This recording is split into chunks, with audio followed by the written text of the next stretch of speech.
Allô les amis, allô les amis. J'ai fait un mauvais rêve. Oh, c'est pas drôle. Puis moi aussi, j'ai mal dormi cette nuit. Mais c'était quoi ton rêve?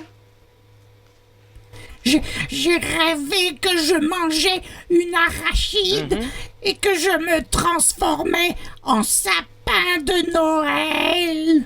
On s'appelle Noël. Oh, c'est vraiment terrible ça. T'as mangé un sac d'arachide? C'était horrible. J'ai besoin que tu me dises ce que cela veut dire. Qu'est-ce que ça signifie? Ben, ça signifie que le sac de cacahuètes qui était là, hier, tu l'as mangé. T'as mangé le sac. Ne chicane pas. J'avais trop faim. C'était trop bon. Ouais. Je ne voulais plus m'arrêter. Mais en fait, je vais te l'expliquer, ton rêve. En fait, c'est un rêve de patates frites. Un rêve de patates frites? Oui, exactement. Mais je n'ai pas mangé de frites hier soir. Non, mais ce que tu as mangé, c'était gras. Donc, l'expression dit un rêve de patates frites, mais tu as mangé très gras et tu as fait un rêve de... C'est ça.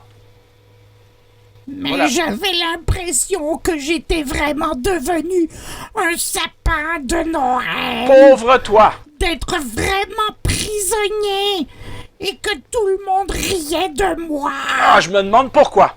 Mais en fait, ça me fait penser à Joseph, qui lui aussi était un interprète de rêve. Oui. Alors les amis, ce qu'on va voir aujourd'hui, c'est la deuxième partie, comment Joseph est sorti de la prison. Oh oui, d'accord, lis-nous l'histoire, s'il te plaît. Bon, d'accord, je te lis l'histoire, tu m'aides avec mes lunettes. Oui, bon, voilà.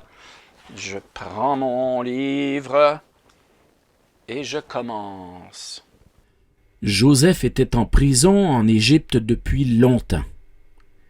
Et puis, un matin, le roi d'Égypte raconta: « J'ai fait un rêve la nuit dernière, un rêve étrange, et je n'arrive pas à comprendre ce que veut dire ce rêve. » Un rêve, lui dit le serviteur qui était chargé de lui servir du vin. Je connais un homme qui est capable d'expliquer tous les rêves. Comme Joseph était un expert en rêves, on alla aussitôt le chercher dans la prison. J'étais debout au bord du fleuve, exprima le pharaon. Lorsque j'ai vu cette vache bien grasse sortir de l'eau, elle broutait joyeusement l'herbe de la rive lorsque 7 autres vaches sont arrivées à leur tour. Ces vaches-là étaient si maigres qu'on leur voyait les os. Cependant, au lieu de brouter l'herbe, elles ont dévoré les 7 premières vaches. Et pourtant, elles sont restées tout aussi maigres qu'avant. Qu'est-ce que peut bien vouloir dire ce rêve? Dieu chuchota à l'oreille de Joseph. Après avoir bien écouté, Joseph s'inclina devant le roi Pharaon et lui dit: « Ô roi Pharaon, cela veut dire que pendant 7 années, l'Égypte aura de très bonnes récoltes, mais ensuite, pendant les 7 années suivantes, une famine arrivera et il n'y aura plus assez à manger. Donc, si tu ne veux pas que les habitants de ton pays ressemblent aux vaches maigres de ton rêve, il faut que tu fasses des réserves de nourriture et que tu les utilises avec sagesse plus tard. » Le roi fut très impressionné par l'explication de Joseph.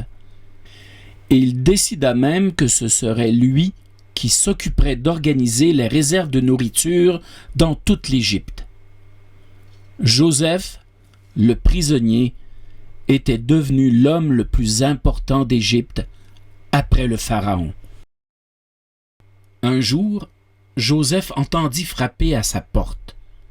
Lorsqu'il alla ouvrir, il se trouva nez à nez avec ses 11 frères. Joseph regarda ses frères sans rien dire. Il savait qui ils étaient, mais eux ne le reconnaissaient pas. Les frères se prosternèrent devant lui. Ils lui embrassèrent les pieds, puis ils le supplièrent. « Ô mon Seigneur, nous avons fait un très long voyage. Nous n'avons plus rien à manger dans notre pays. Nous crevons de faim. S'il te plaît, est-ce que nous pouvons t'acheter de la nourriture? » Joseph fut très ému. Et il leur dit, « Je suis Joseph, votre frère que vous n'aviez pas vu depuis si longtemps. » Cette nouvelle ne rassura pas du tout ses frères. En fait, ils avaient si peur qu'ils arrivaient à peine à parler. « N'ayez pas peur, » leur dit Joseph. « Vous m'avez brisé le cœur, mais je vous pardonne. Vous avez voulu me faire du mal, mais Dieu s'est servi de ce que vous avez fait pour nous sauver tous de cette terrible famine. » Les frères de Joseph avaient été très méchants avec lui. Ils méritaient que Joseph soit fâché après eux. Mais Joseph leur a pardonné, leur a donné de la nourriture et a invité toute sa famille à venir vivre en Égypte où il y avait de grandes réserves de nourriture. Comme les frères de Joseph, nous avons tous eu plusieurs mauvaises idées et nous avons tous fait de mauvaises actions. Dieu pourrait être très fâché, mais il nous aime tellement qu'il a envoyé son Fils Jésus.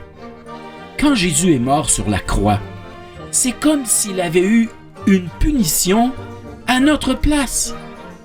À cause de ce que Jésus a fait, lorsque nous demandons pardon pour nos mauvaises idées, Dieu nous pardonne, comme Joseph a pardonné à ses frères. Oh, il est gentil, Joseph. Il a pardonné à ses frères. Oui, comme moi, je te pardonne d'avoir mangé tout le sac de cacahuètes, d'arachides, de peanuts, appelle ça comme tu veux. Je te pardonne. Ok, salut les amis. Oui, c'est ça. Tu Pas t'en de sors rêve bien. de patates frites. Oui, pas de rêve de patates frites. Bye! Et à la semaine prochaine. Bye bye!